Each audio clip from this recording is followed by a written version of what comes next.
Okay, hello Year 6. So I have just watched the Teaching Live sessions with Pi Corbett with you. He's just incredible. He's such an amazing man and so influential with all primary literacy. So what I've done as a result of some of his recommendations and what he just did was I've mapped out the next 4 lessons, which takes us up to Wednesday, which is kind of the cut-off for us to have written our blogs.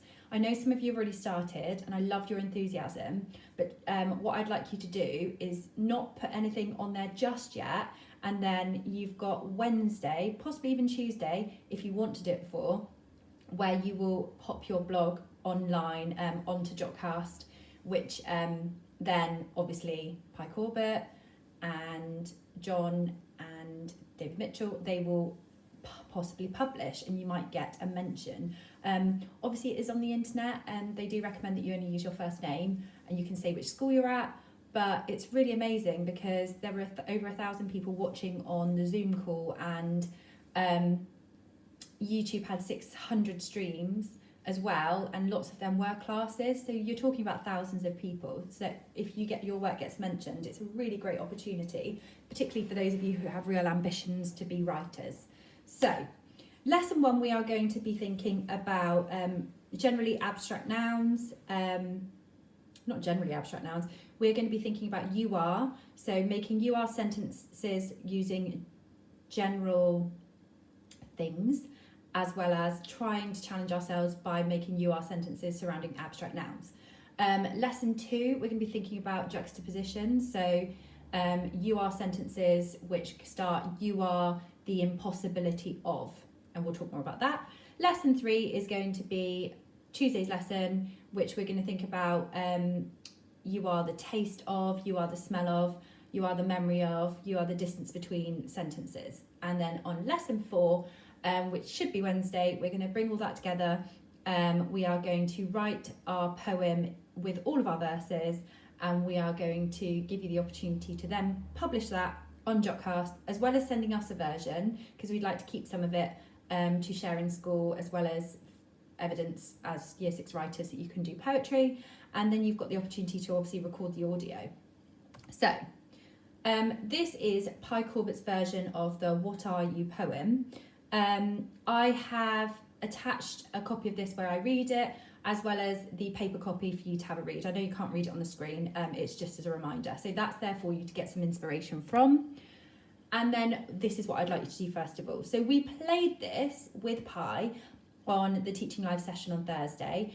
And what I would like you to do is I've changed it ever so slightly. So I want you to set yourself a 5-minute timer, I'll give you more time. And I would like you to do the A to Z of abstract nouns. So abstract nouns are tricky because what they are is they name a quality or an idea that cannot be physically quantified, so physically measured with the senses. So it's those things, for example, ideas, we have an idea what these words mean but cannot physically experience them with the 5 senses. Whereas concrete nouns, on the other hand, can be experienced and include things like chairs, animals, materials and foodstuffs. So I always imagine a common noun is something that you can touch or that you can physically see. So we're talking about the words that we can't see. So we've got some examples of animosity, bravery, calm, danger. I want you to go on. So these are often our feelings. So it could be hatred, love, sadness, happiness, etc. Okay, so first of all, set a 5-minute timer, see how far you can get with the A to Z of abstract nouns. Pause the video here. Okay, hopefully you got on well with that, because we're going to be using those as well as what we've already got for the rest of our lesson. The main objective of this lesson is I'd like you to write some sentences using abstract nouns, as the you are, say love, and then obviously complete a better sentence around it. So just a recap of some of the things that Pi advised us. Use your initial brainstorm for ideas.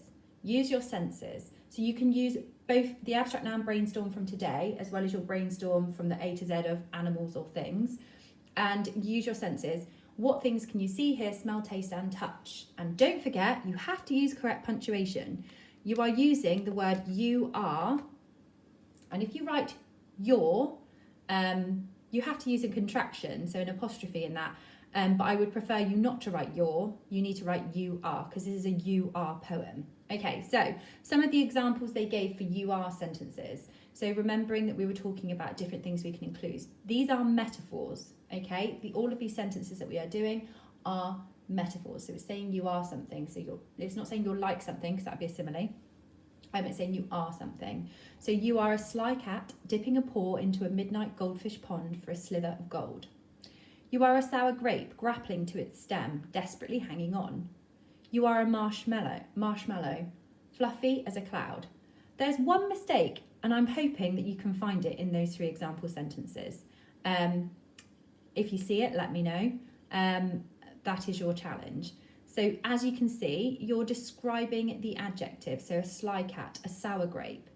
Then these sentences also contain other similes, fluffy as a cloud, and more description about, it's not just because we started on the video with you are a grape. And then what we did is we added more detail. You are a sour grape. Then even more detail. You are a sour grape grappling to its stem, desperately hanging on. Okay, so you've already done some of these if you followed the Teaching Live video, and if not, I'd like you to think of an object or a thing, or an animal, and then I want you to try and form some sentences around them. Pi's poem is a really good thing to read to get more ideas from that. Hopefully you've kept all your notes from yesterday's session as well. Okay. So in order to get ready for your blogcast, other things that they recommended was all of your sentences do have to start with you are, but you need to be more specific, okay? So if you remember, we were talking about these 3 types of sentences. So first of all, it says you are a dog going down a river. So I want you to pause the video here and I want you to think about what Pi's recommendation was here. Okay, so we remember, hopefully, that Pi said, name it. So there are 3 weak words, he said. Dog and going down. So, and river, actually. Going down and river. So he said, make those words stronger. So start with dog. He said, name it. He said, don't just say dog. Say the specific type of dog, because that gives you more information. So if it's a Rottweiler, obviously we know that they are a scarier type of dog. They can often be a bit more aggressive. Whereas a poodle, you get different imagery. He also said, don't say, so we started with the noun of dog and we started creating a list of different dogs. Then he started playing with the word going. He said, going is a rubbish word. It's a weak word. It doesn't tell you much. So then he said you could have limping or skipping or creeping or crawling or stalking. Then we've got down a river. He said, river. What river? Where? Give more specific information. Name the river. Name the road. So I've created and make it local to you. So I've made 2 sentences around that. So you are a Labrador creeping down Knick-Knack Lane. You are a rabid Rottweiler creeping through a desolate harbour. So where I've gone wrong is I definitely should have changed the word creeping, so to create a better picture. Okay, and I've used the harbour and Knick-Knack Lane because it's relevant to where you live. We then had, you are an enormous giant crushing houses beneath his feet. With this, he said, enormous giant. We know that giants are enormous, so therefore that is a pointless adjective to describe that giant. Whereas if you use an adjective such as shy, it therefore gives you information about that giant. We know giants are enormous, so it needs to be, your adjectives need to be purposeful and don't give us information that we already know. So instead we change this as well to, you are an outrageous giant. And the reason the giant's outrageous is because it's crushing the Houses of Parliament beneath his stinking feet. So it's not just saying crushing houses, it's giving more information about those houses. Which houses? Why is it outrageous? Because it's the Houses of Parliament, that's why. and his feet are stinking. Okay, next sentence was, you are the moon like a banana. So we're imagining a crescent moon because that's the type of moon that is in the shape of a banana. That's a cliche. We know that already. So as Pi was saying, cliches are those things that people say. So like as fast as a cheetah, as bright as the sun. We want more information. Avoid those cliches because they're boring to read. Make your metaphors more interesting. You are the mournful moon like a silver scimitar. I believe that's how it's pronounced. I've totally forgotten in the time I've been on this video. Okay, and that's a type of curved sword. Right. This is an overview of what you already know. So I want you to come up with 5 different sentences, but high quality, okay? Use alliteration. For example, a silent silver sunrise. You are a silent silver sunrise. Add more information to that. You can make that better. Use like. You are the sunset, like dying flames. Similarly, using as. You are as large as a bus. I think that's a rubbish sentence. You can make that better, but it's just an example. The metaphor, the moon is a bridge. You are the moon like a bridge. Nope, that wouldn't work. Our metaphors are in what we are doing. You are sentences. So there we've got some examples of personification. The trees stretch their limbs. You are a tree stretching its limbs. That would work. And then again, it's reminding you to name it. So the salmon leaped rather than the fish leaped. So it's specific. It gives more information. And then we've got juxtapositions. We're going to talk about that tomorrow. But juxtaposition is basically a contrast or an opposite. Okay? So your task. These are just some other hints.